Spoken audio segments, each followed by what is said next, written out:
Today, I had a shave to mark the end of the heat wave. On the weekend, I danced to Sachin's tunes. It was a rave. I'll party until I end up in my grave.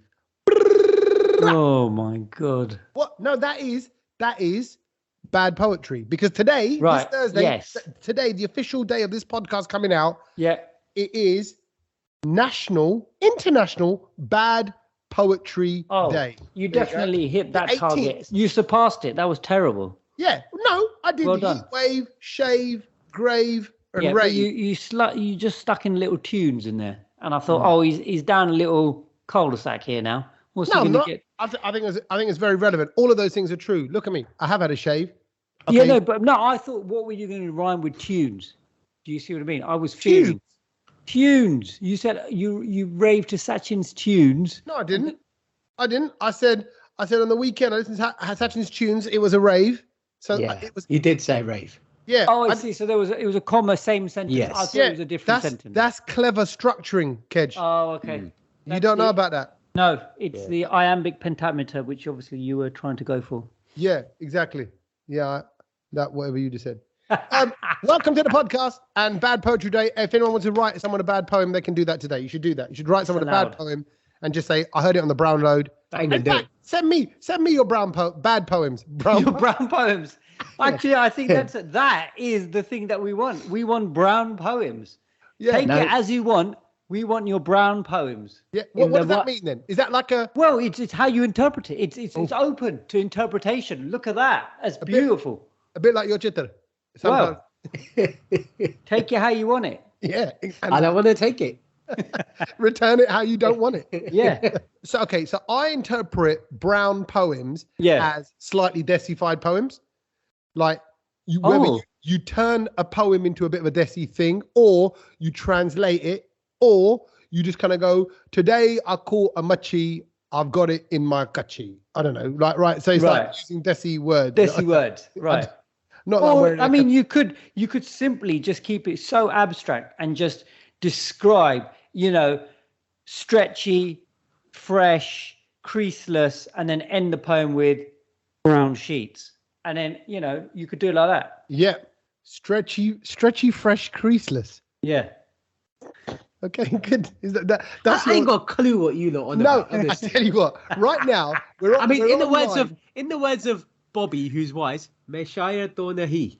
Yes, Meshaya What language is that, Sach? What was that? What did you do that language? You know that Indian one. Sach says it almost like a type of horse. Oh, I'm not a Shire horse. Meshaya Donahi. No. I'm more of a pony. I'm a pony. I'm not Northamptonshire, Leicestershire, none of them shires. No. Berkshire That's brilliant. I love that. No, I should point out that we're all online right now because and not in face to face because Sachi is not well. We think he's got COVID mixed with flu mixed with rundown. What have you got? I mean, it's all the symptoms of COVID, but it's not COVID because I'm testing. I've done 3 a day today. It's like I can't believe it's not butter. It's all the flavours of butter, I just can't without believe the butter. Honestly, I can't believe it. I think I can't believe it's not COVID. Yeah, that's exactly what it is. I can't believe it's not COVID. That should be what it says. Mean, you guys are watching. You might have got that new thing that's kicking around in China. That? You're always up on the trends, aren't you, Sach? What's the new thing in China? Well, there's that new virus that's lurking around in China where... Why would I have it? Which apparently is... you're half Chinese, aren't you? Well, because you are exposed to a lot of people a lot of time. Do you know what I mean? You are like... It's known as it's known as the Lungia virus. Longia or Lungia? Langia. And what does that consist of? And so basically it comes from these animals known as shrews. This is what I was reading last week, actually. And no one believed me when I was telling them. Everyone's like, oh, yeah, whatever. But it's a newly identified virus in China. They've had a dozen cases. You've got the symptoms like corona, but maybe a bit more serious, they're saying. More serious than corona? Yeah. No, look, I think realistically, I think I'm just a bit run down, bit of a cold. Okay. All right. Well, busy. He's all right. I don't think it's COVID. So the last, and I think it's because of this heat wave. I'm blaming it on that. To be fair, because it's how has the heat wave made you ill? Because it's like 40 degrees outside, and then I'm going into some venue, someone's party and stuff, and it's freezing indoors because of the air conditioning. Right. Yeah. Right. That's what I think that's got me. So you're right, and not only that, I think now we're at the crappy end of the heat wave. A bit like, you know, when the snow all falls and it's lovely, then you get the black slush. Yeah. We're in the black slush territory. The grass just starts poking out. Hey, you're right. The grass is last night, by the way, I was in the garden, and you get that really sort of dampy, rainy smell. You know that? Yeah. I don't know how to describe it. It's known. The word in language is dumas. Oh, I never knew that. But the smell of rain. Dumber. Yes. Yeah. Not the third musketeer from but. Well, then let me just say Merry Dummas to you, because we are well and truly in the Dummas territory. So what I mean is, it's muggy. It's muggy. It's warm, but it's not sunny. We're uncovered. We're in the slush territory. So as it rains, it's uncomfortable. Yeah, it has rained. Fully rained, or just a little bit? No. Through the night, there was a big shower last night. I heard it like going. I ran around and closed all the windows because the window's been open for a few days. No. I opened them and went outside, mate. Yeah, but it stresses me out. Like, even in the night, I thought, if it rains and I know the windows are open, that's going to bug me so much. Really? I loved it. We've not had any rain in Watford. We are dry still, as Sach would say, dry as Gandy's sandals and Randy's gondolas. Maybe even Sandy's sandals. I don't know. I don't know. You know why? Her sandals. Because Sandy, Kedge, because Gujarat is a dry state, and you're in the Gujarat of UK, northwest London, so it's a dry state. We're twin town with Rajkot, basically. Watford is. So, but we've not had anything. How? Honestly, I enjoyed this morning. We were supposed to be soaking from Monday. This is now Tuesday, and so I actually had to get in touch with one of my weather friends that I know and quite. You ain't got weather friends. You haven't got. I do. Why do you think I'm always getting the weather right? No, you're not getting the weather right. Whoever I always get it right. Your weather friend must be Mystic Meg, who's about as right as my left foot. She's a well-known, famous weather lady on Sky News, now Talk TV, Nazneen Ghaffar. Oh yeah. She's gonna do well in her career. She's getting it wrong. She has gone far. No, she's good. It's a good one. But she says her surname is Gaffer, which it kind of like because then it reminds me of like my boss. I don't want her to be the boss. It's more like, sort of a relation to the baddie in Aladdin. And Gaffer always reminds me of Rafa. Oh yeah, or the tape. Yeah, that as well. Yeah, Rafa. But the rain is coming apparently. So it's not coming. I did it yesterday. I was outside, and do you know when you kind of. I felt like I was on safari. You know when the animals know that the rain's coming. That was me yesterday because I was outside. Like you were in safari. What in Florida? That honestly, I was making noises like that. And this morning when it rained, I went and drank from outside. So now you're a hippo. No, but honestly, it felt so nice to see rain. I loved it. I was outside. Oh wait, stop. You said you drank from outside, like no, from a puddle. I didn't drink from, but you know what I mean. I wanted to because it was just like. Gosh, I haven't seen a puddle in my garden in 3-4 months. Yeah. It was just nice to see. It was nice to hear rain. I forgot what it sounded like. Just the thought of Sach out there, like something out of a film, like his t-shirt slowly getting wet, his tongue open, tongue out, mouth open. Oh, come on. It's not one of them ones. It was just nice to be around rain. Yeah. I don't mean, like, actually just having, like, when a breeze comes through now, when it's muggy weather, you're like, oh, that's nice. So, yeah. And actually, I felt like my grass on my lawn was kind of going, oh, thank God for the rain. Yeah. Well, I mean, that's what happened in East and South London, not in... Yeah, it hasn't. We haven't quite experienced it in North. I'll tell you what, it's been so hot though. Like, so over the weekend, while I was doing my sort of big run on the Sunday, I thought I can't leave the run till later. I've got to go early because it's just so hot. How big is your run now? Well, I smashed half a marathon on Sunday. What? Well 13 miles. 13 miles. And how were you feeling after it? I was all right. I was okay. How long did it take? 2.5 hours. Nice. Perfect. Good. Running for 2.5 hours, though, is mental, isn't it? It's stupid. Well, actually, funny is that it is meant. What's required is a mental ability, because I think you're fit enough to do it, Kedge. I think you're fit enough to run the marathon now. I don't know why people say that. What makes No. Because I know you. I could say it because I know you. What I mean is, what you will have to learn, I'm sure, like anyone, is pacing. And mental mindset, what you do. And I think you're going to be good at that as well. You'll be good at, right, first half hour, I listen to some tunes. Next half hour, I might think about my life. Then I'm into this. And I'm sure, do you be honest, without sounding all kind of, airy-fairy about it, did you kind of enter any kind of higher mental states whilst doing that? Because that's 2.5 hours of running. Is that 2.5 hours of meditation? You can't get into any higher states that his brain's in, mate. He's always at that high state. I'll take that as a backhanded compliment. Yeah. But no, you get into a zone. You get do get into a zone because I start off listening to podcast. And it's like, obviously, the longer it's got, I've needed to, like you said, you need to split up and do different things in it, right? And then I have a period where that's it. I take off the headphones and I don't listen to anything. Yeah. And that's when you really hit that zone and you're like, oh, what's going on? But then also you start realizing that actually, let's get something back in your ears again because you're thinking about it too much. Do you know what I mean? We're not bored, but you start thinking about, oh, is it 8 miles yet? Is it 9? Do you know what I mean? You don't want to do that. You don't want to be doing that. Yeah. So are you going to do anything across the finish line? Like a little, I think no one's ever. If I'm still standing at the finish line, I'll try and do something. Bro, no one would have done a little Garba 12 or a little, no one would have done that. I will do a little Garba move. Once I get across, and I'll make sure I film that. So like a proper little that, and then a little turn, and then go, and here we have Kejal representing Gujarat and Ahmedabad doing a classic traditional dance of the Garba.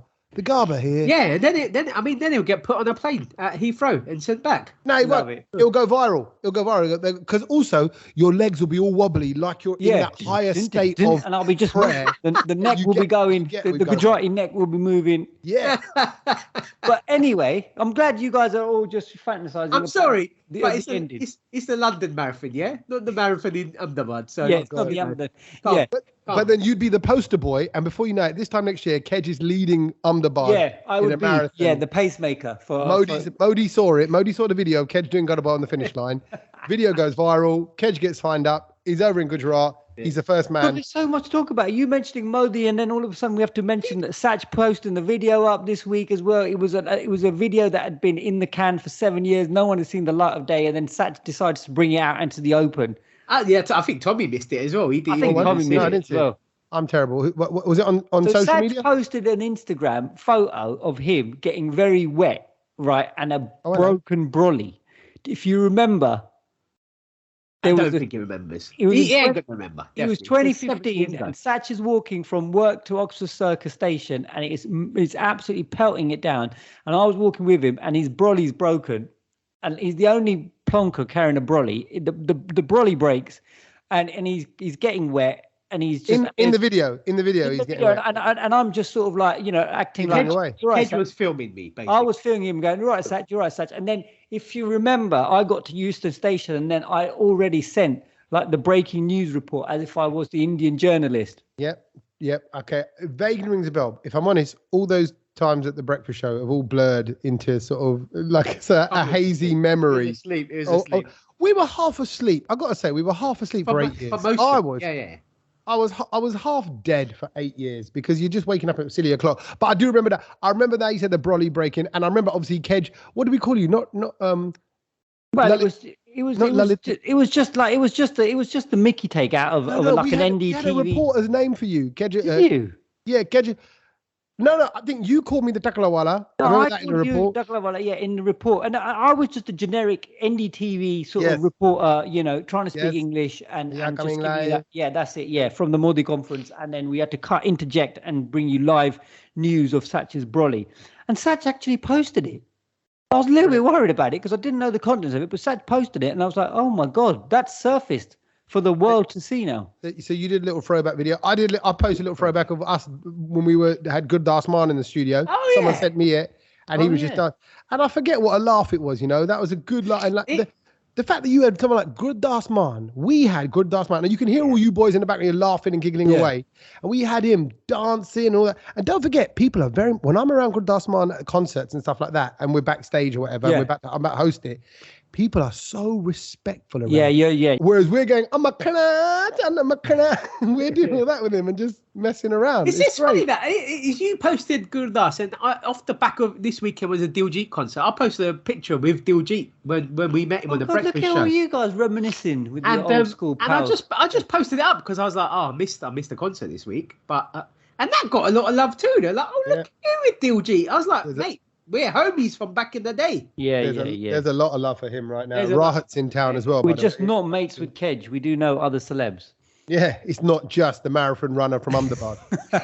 Anyway, talking of which, so I've been struggling with the heat. And so what I thought is, obviously, I was a little bit nervous because I knew I was doing 13 miles before I set off. And I thought, you know what? I took on a little bit of extra fluid, which I don't normally do before the run. I don't normally drink that much. But I was worried. I thought, you know what, 2.5 hours, I'm going to need the wee at some point because I don't normally wee and I don't drink while I run. The wee. And literally after 1 mile down a country road, I'm like, oh my God, this is busting already. Yeah. It was going. And I thought, I need to stop now. What'd you do? So I'm running down a country lane. And there's a hedge on the left-hand side. Yeah. And it's a really busy road as well. So it's a country road, but it's a busy country road. Can't wait there.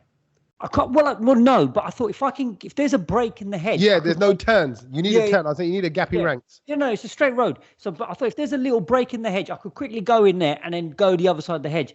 Just then, I see a break, but then there's 2 dog walkers, and I thought, oh, right. So anyway, I carried on running a bit. And they went, and I thought, right, here we go. Let's go for it now, Kedge. You need to relieve yourself. Get behind the hedge. The road quietened down. There was no cars coming. Nobody else there. I went behind the hedge. Do my business. All of a sudden. Squatting? No. Standing. It was just number ones. But all of a sudden, I've got 2 runners coming. I've got 3 cyclists coming. I've got 4 dogs. I'm like, what's happened? It was like literally the Olympic parade just decided to come out as soon as I pulled my pants down. Unbelievable. That's so embarrassing. And literally I pulled up and just started running again. And then the 2 blokes behind me were just behind me. And I thought, well, I don't care. Whatever. They're laughing. Well, no, I don't know. I just put my earphones in and carried on. But I just thought, God, it's. Don't you ever get nervous? Can I run some past you? Don't you get nervous? You know when you're peeing like in public, like not like in a forest like that or in a field or whatever. Yeah. That like a little grass snake's going to jump out and bite the end of it. You know, or a cheetah, a little spider or something. I'll shoot the snake down. I beg your pardon? With what? It's like, like when you play those water gun games and you got to aim at the target and stuff. I'll just do that. Yeah, but you think that's going to put a snake off? Like, you're doing a little push up in my mouth. It's going to make it more angry. It might just jump out and go for it. Exactly. Well, take everything off. Or even like, like well, if it's mating season, yeah, you're right. It might get excited. I actually got a story, sorry, and I wasn't going to mention this because it's a bit crude and I didn't realise. I didn't ever think I'd have a link to this story, but now that you've just got your thoughts out in public. I mean, to be fair, a snake wouldn't be interested in a worm anyway. Yeah. Oh, love it. Here's the story, right? It's got sent to me today on the boys group. Seagull rips off man's testicle as he sunbathes naked. Wow. Seagull. Wow, that is. I can believe that. Seagulls are dangerous. Yeah. He thought that was a breaded mushroom. He's going for it. Yeah. If your testicles look like breaded mushrooms, bro, you got to see a doctor. I'm telling you. It says here a rogue seagull ripped off a man's right testicle as he sunbathed naked in his back garden. It submerged. Experts say the fearsome bird mistook the man's exposed privates as a couple of birds' eggs and dropped in for a tasty snack. Oh, wow. And by the way, I've heard seagulls attack bald men as well. I've heard they.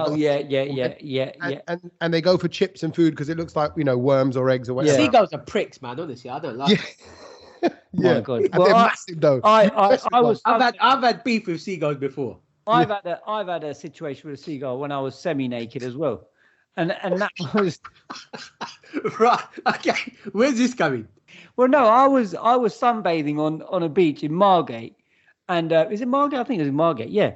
And so I was topless, just lying there, taking in the sun, and then all of a sudden, all over my chest. The biggest, all over my chest. It's good luck, bro. Good luck. Well, That's why you're blessed. That's a lot of good luck. But anyway, I just wanted to say that, you know what?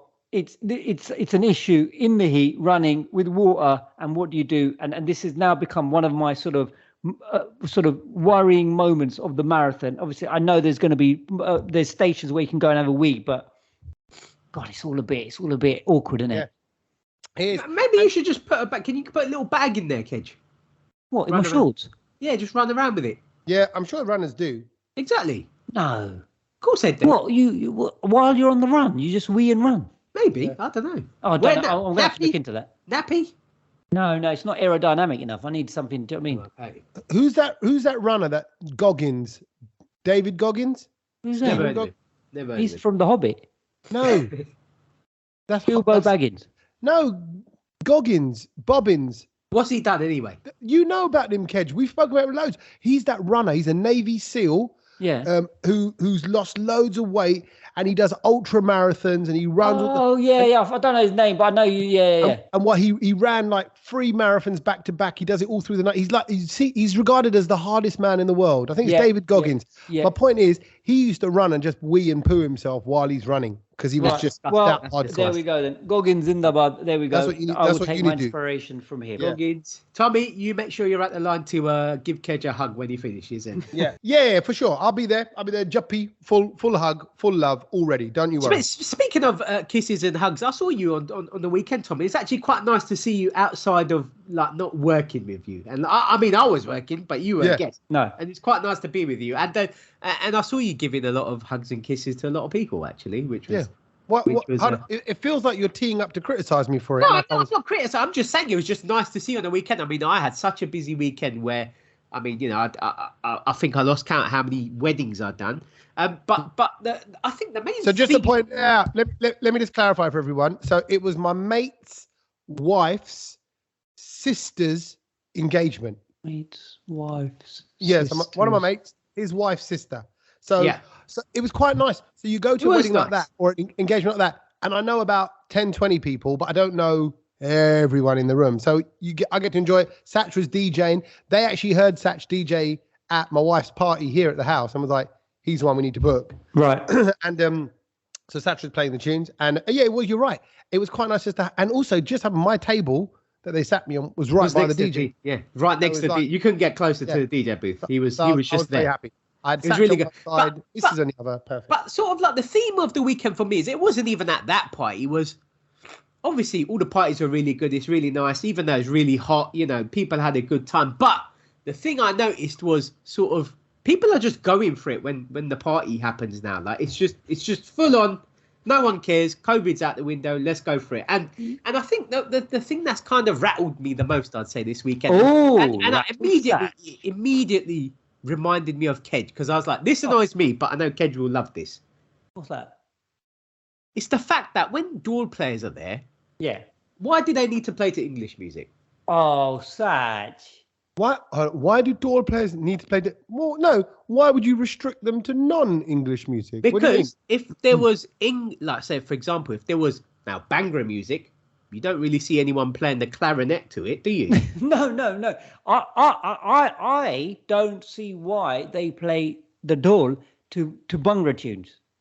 That's my. No. Look, for example, no. Listen to me. I'm sorry, but when Rihanna made "We Found Love" or Gala made "Free From Desire," they never thought at one point. Do you know what would sound? Calvin Harris never thought that a Dhol's going to sound amazing over this. Shall I tell you, the first time I heard a Dhol over an English tune was at uni, and they had. It was that song. Do you remember who was it? It was that song, the Rugrats one. Take me there, I never know. Do you remember that one? Take me there. It was like Mace and Maya. Yeah, Mace and Blackstreet and Maya. And in the QM, in the thing, and then the door play came on, and it's so sick. Kedge, how long ago was you at uni? Yeah, a while ago. How long ago? Yeah, 20 odd years. So then 20 years ago, it was fine. It was a new thing. Why are you doing it now? No, because I think the Dhol really goes well with English music. I just think it takes it to. It's like, you know, when you go to someone, you know, if you go to like a proper house house rave, and then they sometimes like they've got these like bongo players for the house ones. Yeah. Oh, I love that. It just take that same dance track or house tune I do to like another. that. I think bongos and drums is a different thing, but the dhol. No, the dhol is the equivalent of that to an English tune.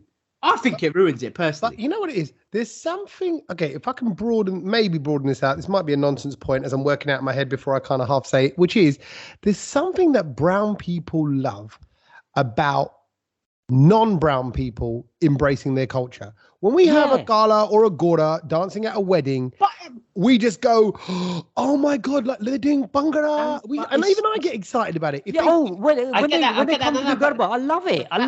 Maybe the dhol over English music is kind of the same. It's like, I think it's like all of a sudden there is no partition. We are one. Everyone becomes united. It's Mace. You know how to sing to Mace's tune. We know this beat, but you're liking the beat. We love the rap. It all comes together and we all dance together. I mean, Elton John needs to get Dhol players. Do you know what I mean? Like on his next track, he's doing a track with Britney. Let's get the Dhol players on there. You know, the Dhol Foundation, whatever they're called. So I'm trying to think of an Elton John song with a Dhol over it. And you give me the Dhol. Give me the Dhol then, right? I'll give the Dhol. And you can tell everybody this is your song. It's not even in time. No, but there's no even rhythm. Give me some. You picked the most dead tune. Now that is gone. I hope you don't mind. That's not even a song. I mean, already it sounds terrible. No, but he's picked the most dead tune. Give me some rhythms. Give me some. I hope you don't mind. Don't mind. Yeah, but you just went. No, because you were singing it so slowly. I thought it was some funeral procession. Kedge's always offbeat, just like his dancing. No, honestly, it doesn't work. Temperature. Sean Paul with Dhol. Oh my God! Okay, go on. Please give it a rest. Go on. I got the right temperature for shelter you from the storm. Oh, I don't think you know what Dhol sounds like. But why have you just got to whack that on everything? It's the same tempo. Just that's all you're going to hear for the next 10 minutes. Oh, but that's what I mean. But it's even worse when you get a Dhol player playing bhangra Dhol to the bhangra song, because we're getting it anyways. You're not elevating it. You're just making noise. You're just re-emphasizing. I just think it just needs to stop. Anyway, all right, fine. It's grating. It's grating. Can I say something? Okay, well, there wasn't any Dhol players at the engagement that we were at on the weekend, but there was food. And I've got an issue here that I have to be very careful about raising with you lot, because I don't want to come across like an ungrateful little, whatever else, right? Yeah, what do you have? Because we know. Basically, when the food was being served at this engagement, obviously I'm sat next to my wife, and they put out all the bowls of food. I went to the toilet, and when I came back, amateur mistake. Well, I didn't know when the food's going to be brought out, right? So I was at the toilet. I came back, and my wife took it upon herself, because she loves me, I guess, to pour my food for me. So she, on the plate... Pour it? What do you mean? Was it liquidized or something? Well, she poured the dal. See, funny you say that, because I'm thinking of the dal. The dal had just kind of run everywhere. So the dal had run... So it was mains. It wasn't even starters. Mains. Oh, sorry. Yeah, it was mains. So was it? Hold on a minute. Was it a glass dish, like a ceramic dish? Yeah, it was a round plate. Round plate. Oh, so there's no borders on it. No compartmentalization. Oh my God. No. And so go on, describe it. So, firstly, she puts 2 naan on there. I'm trying to dodge the carbs. I wasn't having naan, but I didn't tell her that. I didn't expect her to know that. No. But I just thought, well, that's a waste of naan straight away. Right. First thing I would have had it if I was there. Don't worry. Right? And then the dal is spilt over the gajar sabji, right? The mixed veg, right? And I'm like, okay, fine. I let that go. Cross contamination. And then she put like the chicken and the lamb off their balls like next to each other, and she underneath it all was the salad. So the salad underneath what? What, like underneath like the food on the because it's a plate. Oh. So she's obviously dolloped on the salad or whatever. The salad's now orange. So the salad, but it's not that. The lettuce is like limp and a bit warm. I don't like that. I don't like warm salad. Did you annoy her at this party? No, I didn't. And on top of that, bruv, she was nice to me. 3. I pulled out from my mouth 3 cardamom bombs. You know when the cardamoms go off in your mouth? Done it on purpose. It ruins everything. I had one. Was there rice on this plate somewhere as well? Yeah, there was rice. And again, but it was like there was no order to this plate. It was chaos. And I'm like, okay, I get it. But now, in front of a table. But you know what? I think that I'll be honest with you, straight in. I know what you're going to say, and I just think that this world has 2 kinds of people, and I think 3 of us are the same kind of people, and then you've got people, the tribe that your wife comes from, and it's just. I'll call it the Fahawad tribe, right? What's that mean? Fahawadding is a Punjabi phrase, and I don't even know what it means. But I think vad means to cut. So if you're Fahawadding, you're probably doing a bad job on cutting down. So the Gujarati equivalent would be Jemtem. Yes, kind of. Yeah, it's just Jemtem, and it's just there's no organizational skills. Because I know many an uncle and auntie and relative as well. I won't mention them here. Who, when you do go for these wedding meals or someone's birthday meal or whatever at their house, and you look at their plate and you think, slapped it on. Like, I get it, you're hungry, but you've just stacked it. So you've got like the curry is mixed with and then the raita seeps. The raita sips into the curry, and then the salad is half hanging out of the raita, and then you've got the pakora that's dipped into the dahi. I would rather. You're like, how is this working in your palate, in your mouth? Yeah, give me a headache already. I would rather refill my plate 3 times over than do that. And I saw it in Canada as well, by the way. I saw some people coming off the buffet with what I can only describe like they're trying to get their money's worth. They're just trying to get... But I think it's a fully desi thing. Because I will not take rice and dal in that first trip. Because like you, I don't like it swimming. So I don't do the rice and dal and all that. I'll go back for it later. I'll just do the naan and the curries. Yeah, but I tell you what I do. Like, for example, let's say if I don't mind. I like dal chol. I love dal chol, right? Yeah. So I'd put the little pile of rice and I'd put either a dollop of dal on it or a dollop of chicken curry. But I wouldn't put it all over it because now I've got dali chicken curry, lammy, gajar, mixed okra, whatever. Rice, and then some people take the little sweet bit and they whack it in there as well. And you're thinking, oh my God. I've seen them do that. Like the burfi in there as well, the little jalebi hanging out. And you're honestly, like, can I be how honest? is this processing in your brain? How bad is this? You know, sometimes at the Godfather, when I'm giving out the langar and I see people do that, I'll be like, God wouldn't approve of that. No chance. He would. He'd be like, no, that's not what my food was meant for. This is, separate it out. But you're right. So then I'm like, but when I tell you, it was those leche bombs in my mouth. Well, I had one, and I think when I put my curry, I sieve out, I can see those things, and I don't just kind of scoop up the lamb, because with lamb, I'll be honest, there is going to be a bay leaf, there's going to be a load of onions, there might be like chunks of garlic, ginger. So I get like just a couple of pieces of lamb, a little bit of the taddy, a little bit of sauce. Are you accusing your missus of scooping wrongly here? Because I'm guessing that maybe it was a server who gave it. No, it definitely her. And because she even looked at, bruv, sorry, I'm whispering because she's upstairs and she don't know this is an issue. So she is now. No, well, she will when she hears the podcast. She'll skip this bit. No. But she looked at me like, I poured your plate for you. And obviously everyone on the table is half looking like, oh, look at that. Your wife poured the plate. Nice. Yeah. And I looked here and I thought, looks like dog mess. Is what it looks like. It looks like a pile of... But then I just come across like that kind of guy. You can't say that. Yeah, you can't say ungrateful. Typical Punjabi bloke. She's a Fahavada. She's a shortcut on many things. Like I told you about stacking the dishwasher. Kind of. But I get, listen, don't get me wrong. I got fed. So like, what would you rather? The food runs out. I'm like, the food's never going to run out. We'll just wait for the next round of lamb, chicken, whatever. Yeah, but I'm sorry. I'm not a Fahawada at all. I'd rather go one bit at a time and then, do you know what I mean? Tommy, you're a bit of a Fahawada though, aren't you? No, I'm not. I promise you. Forward rhythm. Yeah. That's you. The gunshot says forward. You requested it, so No, I tell you what. Not with food. When food, like even my missus will tell you. You're organised when it comes to food. I'll take my time. With our food. Yeah, and I'll build a sandwich like really carefully. I want to make sure there's filling to the crust to the end or whatever. Yeah. So this was a bit slack there. So I don't know. I suppose I'm putting it out there on the podcast because I kind of wanted a bit of reassurance that am I basically out of order? Well, I think for every one of us, there's going to be a Fahawada out there, and someone who just stacks their plate because I really feel sorry for them, and I think there needs to be some sort of etiquette schooling lessons to be provided to. This is going. It's okay. There will be enough kana.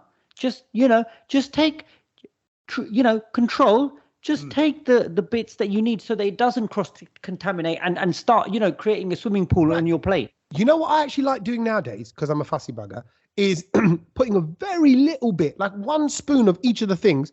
Correct. Try it. Correct. And go, actually, that paneer is unbelievable. Let me go back for more of that. I'll just have that on its own. Yeah, because then that all you need is the paneer and the rice, maybe. Yeah. Yeah. But anyway, and from issues like that, I mean, we've got to bring up this week once again, and I think this is now becoming I think this has to become a regular segment on the podcast, and that is Third World Britain. Dun, dun, yes, dun, dun, Third World Britain. I mean, Third World Britain. The thing that I saw this week about Third World Britain, and I was a bit flabbergasted when I saw this story. Flabbergasted. I was flabbergasted because I did lose my voice. It was because they said that they're cutting the school week 5 days. Yeah. They're cutting it from 5 to 3. And I was like, hang on a minute, what? 3 days a week. Why wasn't this done when I was at school, when I hated it for 7 years or whatever? Yeah. Basically, because of this whole energy crisis, they're saying the schools can't afford to, stay open, blah, blah, blah. They're saying you might as well stay at home. Teachers will, deliver lessons from home. So you've only got to go into school 3 days a week. The other 2 days, you can just do it from home. And I thought... You know what, Sach? As you're saying this story, you know what I'm doing in my head? Not making sense. No, I'm just dismissing it. Because I'm like, nope. I do not accept my children being around for 4 days a week. Don't get me wrong. I love my family. I don't like my family. So I love my family like I wanted them and all those things and wonderful. But actually, COVID and all that has taught me that actually I don't need to see everyone all the time like we are right now. And even now, bruv, it's summer holidays. These two monkeys are destroying the house. Everywhere they go, they leave something. It's a mess. I was even thinking the other way. I think what schools need to do is kind of go, look, we know you don't want to look after your kids. So in the summer holidays, bring them in, but we just do fun stuff for a few hours. We'll make sure they have fun, so they don't do your nutting. Well, they can't do that because of this whole energy crisis, Tommy. They can't afford to keep the school open, bruv. Well, maybe they make them all run in a little wheel to generate electricity or something. Maybe I think that's a good idea. I think that's the best thing you've ever said. Burn. Well, because the problem we're all going to face just looking at the electric meter today as well, it's just gone ridiculous, and that's me working from home, and I'm just thinking me plugging in my laptop has managed to clock it up so much. But we're going to get a situation where come wintertime, we're going to be like, do you put the heating on in your house and work from home, which costs you loads of money, or do you trek it into work and use their electricity and their heating? Is a wild card. Go on. Do you trek it into something like, I don't know, like Westfield, and then use all of their stuff? It's all free, isn't it? Electricity. Yeah. But the word here, trekking, is a bit of a problem because obviously trains, this week we've got train strikes as well, and that's not sorting itself out. The train prices are going up ridiculously as well. Petrol is just ridiculous. Everything's just ridiculous. And did you see that story about that guy who did like this research on all the electrical appliances in your kitchen or just electrical appliances that if you leave them on standby, which we all but that's isn't it like a penny every 4 hours? I wish it was a penny. I saw the article. It's more than a penny, Sach. I know it's more than a penny. Yeah. It's because they reckon it's going to be another. This cost is going to go up another 70% and everything like that. Just Tommy, very quickly, guess. You know that microwave has the little timer on it. The clock. The clock. That we don't. None of us like resetting that. And it never keeps time properly. It always goes too fast or too slow. It's rubbish. No, mine works properly, but it's just that's all it's there for. Apart from when you use it once or twice a day to warm up your food or whatever. Yeah. The rest of the time it's just on standby, isn't it? Really, with the clock. How much do you reckon that costs, Tommy? A year. A year. Okay, well, I'd say a day is probably no more than 5p. Right. Okay, let's say things have gone up 7p. 7 times 7 days, so 7 is 49. So it's 49p a week times 50 times 10 is about £5. So about £25 a year. That sounds like a lot all of a sudden. That's nice. Yeah, that's what it's going to be soon. It's going to almost be 27 quid. Okay. Just on standby, not even using it yet, bro. No, that's not just usually. The clock. That's just the clock. That's just being on. So currently it costs you 16 quid. Yes. And it's going to get up to 27 quid. Just for a clock. A year, just to tell you that silly time. Yeah. So I think based on the old prices, because I obviously marked that up, I think I would have had it at about £12-13 a year. Yeah. And now it's like virtually doubled that. Yeah. A Sky Q TV box costs you 48 quid a year. Just to have on. Just standby. The Sky's always on standby. Yeah. How mad is that? So look at okay. So let's just roughly say there's 10 devices a year in your house like that, right? Yeah. It just will be, right? So 10 devices. Of course there will be. All at about 30 quid a year. That's £300 now. Bang. Just like that. And that's what I mean. So I'm not, like I used to I love having the odd sort of light on in, like in your hallway and stuff like that, That's all stopped. I'm switching off all the plug, and literally now I'm running on like a lamp. I'm just running lamps. And I think come wintertime, it's going to be candles, mate. So hang on a minute. You're the one that plays FIFA every day, though, Kedge. So how much does that? Well, you mentioned that, and then I was in a dilemma because I know you were saying that you after you said it, Sach, and I know we laughed it off. Sell your PS5. I'm still saying it. I know I laughed it off, but I did an experiment, and I wanted to see. I thought, let me play FIFA solid for 1 hour. Let me see that meter and what it does to it. Yeah. What did it moves? It moves quick, Wow. It moves quick, and then. Last week, I got contacted by FIFA. They gave me the game. They gave me a special code to try out their new FIFA 23. Wow! And they want feedback on it. So are they paying for your electricity bill to go with it with this testing? You know what? I think I should have replied, going, mate. They're mugging you off, Kedge. They are mugging. Why should I give you feedback on your game? Exactly. Yeah. And how are you going to give the feedback? On email, on a computer, on a laptop that you've got to turn on and power as well. That's not right. So are you right now, Kedge? And are you that guy? Do you go around the house before everyone, when you go to bed, before everyone goes to bed, and just check all the lights? Do you I think I've got to be, because it's I'm not going to get paid any more money. I mean, who leaves the light on that night anyway? You got no. But I'm talking about just leaving to turning off all the things. Yeah, sometimes you leave the kettle on. You might have used the kettle on. It's left on at the mains. Yeah, but what's that? That's not going to keep it running though. No, leaving a plug plugged on is not a good thing. You've got to switch off everything. No, but that's for safety. But a kettle just plugged into the wall, turned on. That Martin Lewis fella goes, you got to turn everything, switch off. You know what? You almost need to go around your house and just, like you say, monitor every little butty that's on. Yeah. Just you need to be the butty boy of your house, and just kind of go, right, yes. I'm the butty boy. That's going to be my turn title. Off all the lights. That is it. What's the solution here, though, Kedge? What do we do? How do we combat this? Well, the solution, I mean, I don't know the complete solution to this, but what I have started looking at, and I think you guys might agree, but one of the biggest expenditures I have is the car. And I know, Sach, we mentioned as well, but I've started looking into electric cars now. I'm now thinking, you know what? It's because I did a bit of research. I've spoken to people. They reckon it's going to cost you, even if you charge the car twice a month, that's 18 quid. 18 quid a month compared to a full tank. Well, no, that depends on how much you drive, because that would I'd have to charge at least twice or 3 times a week. Yeah, but then also you could go and sit in Tesco, have a coffee, and use that little freebie one. Yeah, but that's costing me more money as well to buy a coffee. So, well, you can just sit there and read a paper. I'll have to buy a paper.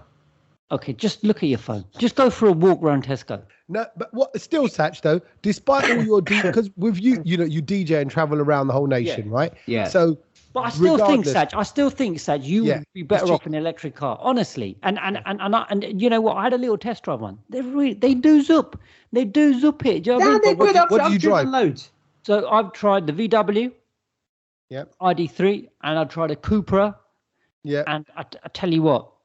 They're nice little cars. They got a bit of kick to them. I've driven quite a few electric cars, and I do think they're good. But I just need it to have 500 or 600 miles. Otherwise, it's no good. Mr. Tesla hasn't made that yet. The 500 range battery. But also, by the way, because obviously you watch your electricity meters at home, you get proper range anxiety when you turn on the aircon and all the radio and all that, and it burns more the battery. So apparently, yeah. So the fact is that the heavier you are using the car by flooring it a lot, by having, if you got air conditioning on or really putting the heat fans on, that, and I was like, wow, all of this is it's all quite scientific. Like, do you know what I mean? You got to play the game and the percentages. Yeah. And I thought, But I like that because it's like a little game. So maybe this might be my cure.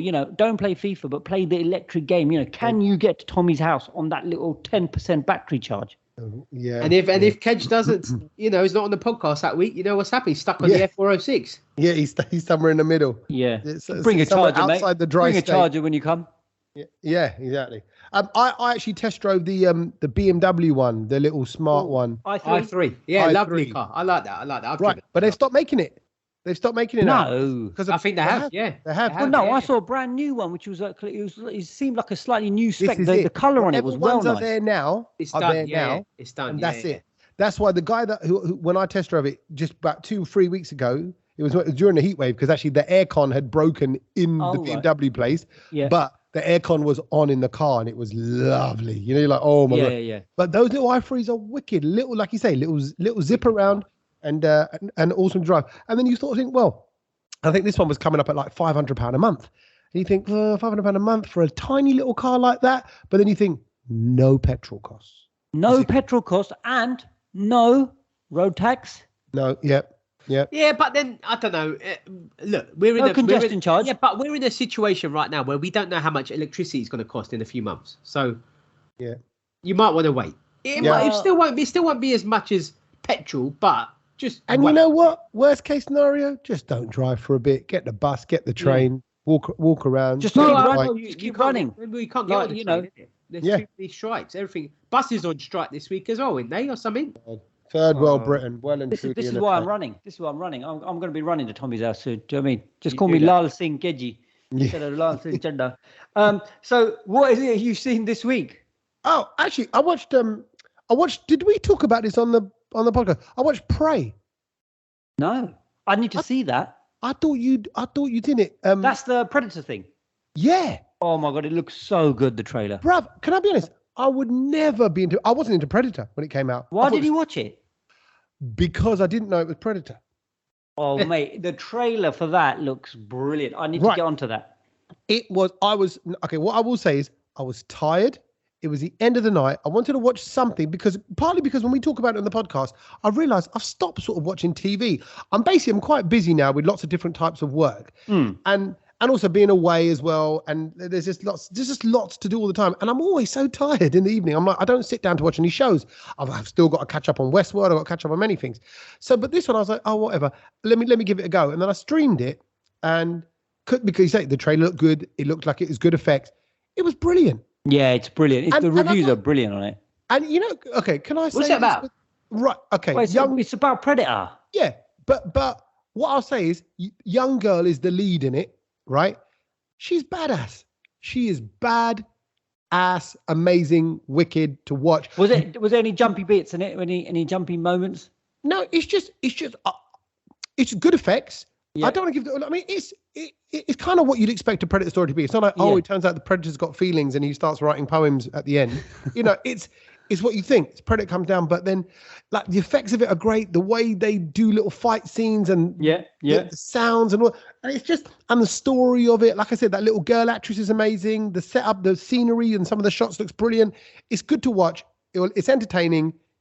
And anyone can watch it. You could watch it with your mum and dad. You could watch it with your kids, or not kids if they're not kids if they're a bit free. Yeah. But also, I wasn't into Predator. I thought, was that Arnold Schwarzenegger? Yeah. See, I hardly remember. Predator the game was brilliant on the Atari as well. I think it was the Atari, but this is well worth watching. So if you get to watch so you saw a film. I saw a film a couple of weeks ago, and it's called The Black Phone. Oh my god, it was in cinemas recently. It's a bit of a scary. Well, people describe it as a horror film. Nokia 3210. No. It's people describe it as a horror film. It's not. I wouldn't say horror, but it's a bit more psychological thriller. It's got Ethan Hawke in it. Brilliant. If you like a good on edge of your seat kind of film, and it made me jump 2 or 3 times. It was brilliant. But then set in the 80s. I've seen you jump during Peppa Pig as well. Wasn't expecting the dinosaur. Leave it out. But it's a brilliant film. And the other thing I'm watching, of course, and I know that everyone will be watching, especially Arsenal fans, is All or Nothing, because just in case this time round when they push their season back, they might actually make the Champions League and not bottle it like they actually did. But no, you know what? It's I love it because it's an insight into the manager and how they, and all the Who's players. Who's the manager there? Mikel Cone Boy Arteta. And he basically is obviously taken on this very young team, Arsenal team. And you know what? I tell you what, some of the players, they are very, like, you know, Saka. He's a lovely man, lovely bloke, clever, intelligent. And he's chatting to his mates about, like, they don't even know what a theme park is, bless them. And then Saka goes, what, you've never been to a maze? They don't even know what a maze is. And poor Saka had to try and explain to them what a maze is. I thought that was quite funny. But Arteta, bless him. You know, like, there's some managers who do weird and crazy things. You know, like, we've all worked under some, you know, weird and wonderful managers. But, I mean... Mostly weird. But this Arteta's getting them to rub his hands and close their eyes while he delivers a speech, and then he goes and it's not like for a second, it goes on for quite a long time, so you can tell it's like slightly awkward, like we're all standing in a circle rubbing our hands, and he goes, right, create this energy, and then he goes, right, everyone hold hands, and now we're gonna, all this energy in the ball that's in the middle of us, this is where you're gonna get used and everything like that. But I thought, you know what, we used to do that in drama. We used to all be in a circle. Oh, well, maybe Mikhail was in your drama class. Yeah, but you send a ball of energy around to each other, like Hadouken. Hadouken. I thought they might do a Hadouken into the middle, but then they're on hands, and it was almost like, what are we going to do next? Ring of roses or something? Do you know what I mean? Put your left leg in, put your left leg out, Arteta. You're playing a football game. Get on with it. Stop getting smashed. I think if the Tottenham manager had done that, you would have gone, genius. No. I'd call out anyone. This one just seems like it's a little bit Mystic Meg for me. Do you know what I mean? It was a little bit too. You want a manager who's going to go, you know what? Give you a smack on the backside and go, come on, bruv, get in there and crack on. You know what I mean? You want him to deliver a speech with a few, you know, sort of fruity bits of language, not. Just I don't know. He didn't do, like, when Pep delivers it, it's different. I just think. But anyway, it's worth a watch. It's a good laugh. I need to watch that. Yeah, no, you'll like it. It's a good laugh. So that's everything that I've seen. Talking about All or Nothing, just on the plane. I don't know if have we had the podcast since I've been back from Canada. Yeah, of course we have. Did I tell you? I don't think you've. Yeah, you don't. I didn't mention that I watched the Alex Ferguson documentary, which is about football, and I would never watch football documentaries. Oh yeah, no. Because this was called Never Give In. But it was, and I watched the start of it before, and I drifted off of it because I thought, I don't really care about Alex Ferguson that much. Why am I even watching it? But then I stuck with it, and just on a sheer motivational, you're a solo person on a journey. Look, I've said it before on the podcast. I'll touch upon it now. We've all been through our crap, and he really went through it. He got outed by Rangers. He got, everyone blamed him for their downfall. He was like, he dropped down to the lower conference, like rubbish leagues, and then went on to become the greatest manager the country's ever seen, or probably the world in football, soccer anyway, has ever seen. So that was like, it just goes to show that just no matter how bad you think life is, it can always turn around. And in the same way, no matter how good you think life is, it can turn around. So, Sach, how much would you pay right now to have Alex Ferguson back at Man United? No, I don't think he's the fix to the problem. I don't even think he can save Man United. Yeah, not even he can save. I'd feel sorry for him if he did come back, because I'm just like, bruv, you don't need to be here. You've done your bit for the club. Yeah. You're a legend. Bugger off. It's cool. You don't. Leave this sinking ship. It's finished. Oh, all right then. Well, we won't make you more miserable. Yeah, I mean, I don't watch football anymore anyway. So right.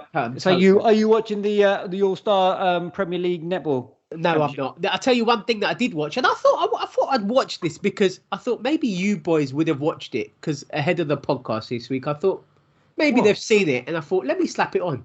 But then I thought Kedge might not watch it because he's had a massive falling out with her, and that's Seema Tapadia from oh my God, matchmaker. She's back. I never even knew there was a season. Season 2. How did you not know? No, I never knew it dropped. Like, I knew it was. I've had so many people going, "Oh my God, Kedge, are you watching season 2? Are you watching season?" No, I'm not watching it. I'm not going to watch it. We've fallen out. It's the end of it's the end of the relationship. It's irreparable. It's irreparable. You know, there was articles out in the Metro. Kedge and Seema Tapadia haven't spoken for years. It's it's done and dusted, mate. Yeah, but just because you got your industry beef, the listeners still want to know that Kedge is tracking India Matchmaker. Exactly. Yeah. What excitement would they get if I'm watching it though? Because you can let somebody else have a little piece of the Seema. No one wants a piece of the Seema, but I'll tell you what. Who's got a piece of the Seema? Or am I? So anyway, I watched episode 1. I thought, let me just slap it on. Was it a little recap of all the old lot? It was a recap. So all the old people were back on there. That Aparna lady was back. Brudduman was in it for a bit. Brudduman's found a lady, isn't he? Yeah, I think so.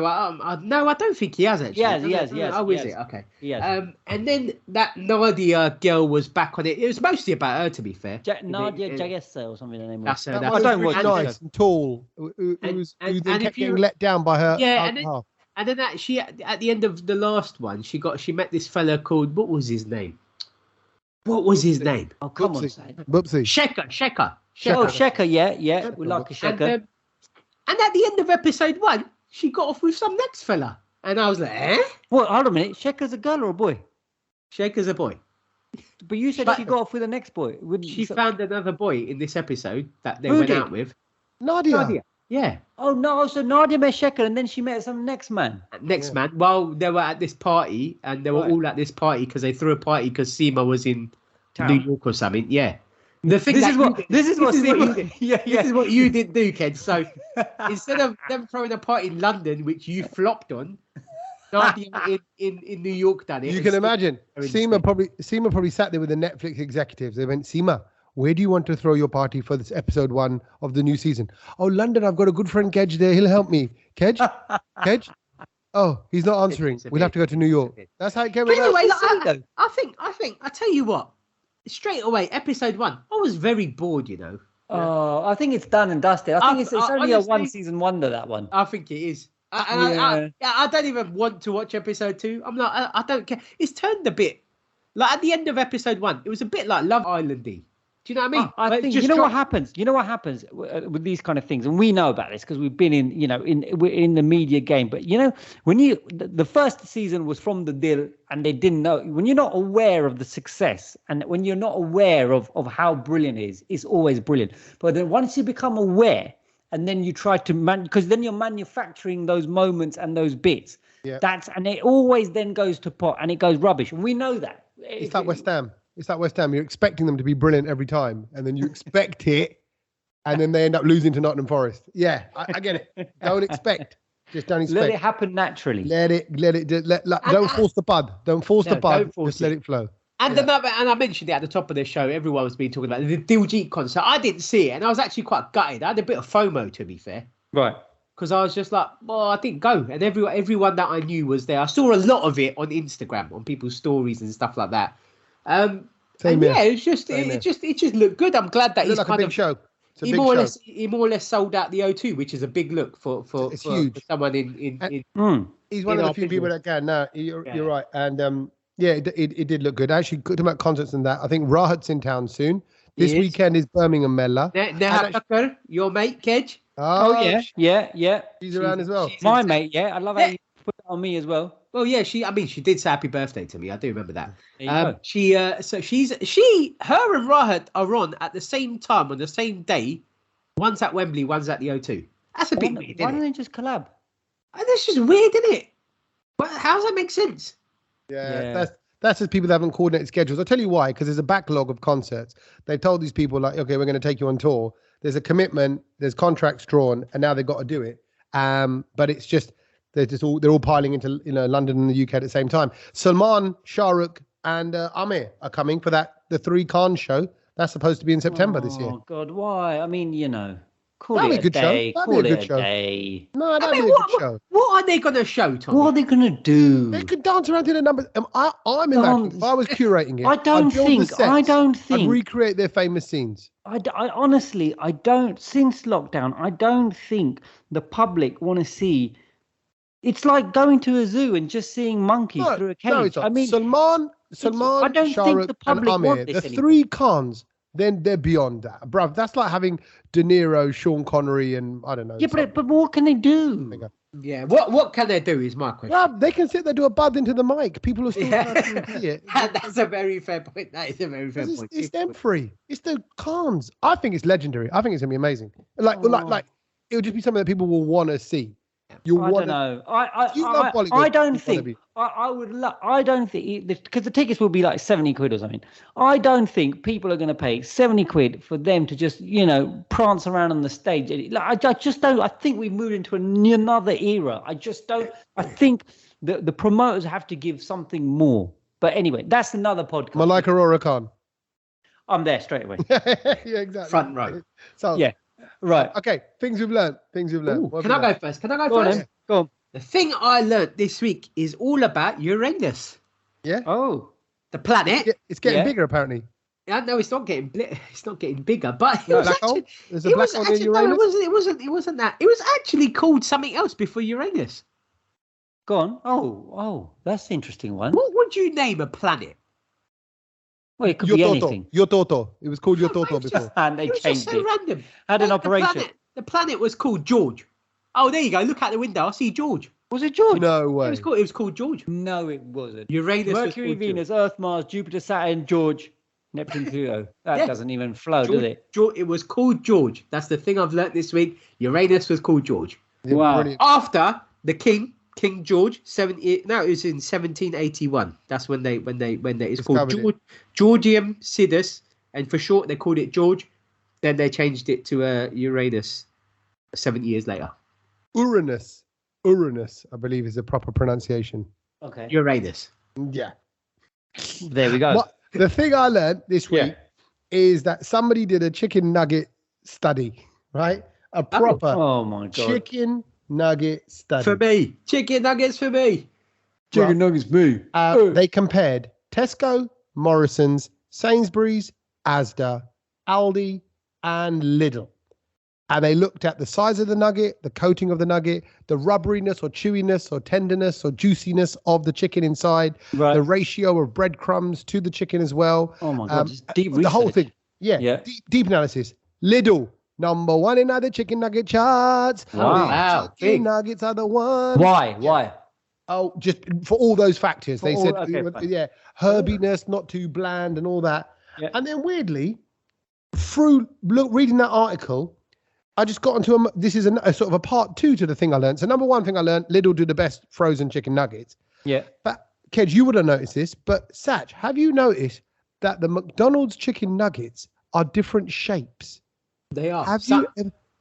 Some are like it's a bit rectangular. There's some are rounder. I thought they all look like mini banana bites anyway. No, they're different shapes. There's 4. What, you mean chickens are different shapes? Yeah, chicken nuggets from McDonald's. There's 4 different shapes that they have. They've got names. Okay. There's one which is called the boot, which literally looks a bit like... I've seen that one. I've seen that one. There's one which is called the bone, which is kind of like the squarey, rectangular one. Yeah. There's one which is called the ball, which is the rounder one. Yeah. And there's one which is called the bell, which is shaped like your bell. Yeah. So there's 4 actual types of different chicken nugget from McDonald's. And I didn't know that. I just shove them in my mouth. I don't, whatever. Just go. No, of course, yeah. Next time you get a box of 20, can you sort them out and take a photo? Yeah. I'll give you all the bell because because I'll leave all the bells to the end, so they'll leave the bells at the end for you. No worries. Thank you. Lovely. And the thing that I learned this week, and I think I've got a feeling Tommy might know this, but did you guys know why when you get a pasty from Greg's, they're not always warm? Today, bruv, sausage roll. Yeah. And I said to him, is it warm? He goes, yeah, quite. And I took it. I felt cold as anything. I'm like, I don't know what you call warm, but this is just like it's been left outdoors on a 22-degree day. So a person who works for Greg's has explained that people come in so many times and go, can you heat up our food, please? Why is it not hot? That's exactly what Mr. Tommy Sandu was saying today when he visited. I wouldn't have to heat it up, but go on. Yeah. Well, basically, we don't pay a hot tax on any of these savouries, she explained. And this is the thing. So if you buy a ham and cheese baguette, you pay extra to have it heated up, but you don't on the bakes and sausage rolls. Because it's just cooked and then they just whack it out and that's it, isn't it? So if you're lucky, if you come in at the right time, you get a hot one. Then they're hot. Do you see what I mean? But they're not. By the way, they're actually not retailed to be hot. They can be any temperature and can still be sold. Okay. So it's a lottery when you go in, basically. Yeah. Correct. And inside a chicken bake, when a chicken bake or a steak bake is properly hot, bruv. Can't eat it. I've never known anything hotter. And there you go. But just to give you the techers on that as well, they're kept out. They're only allowed to be kept out for 2 hours.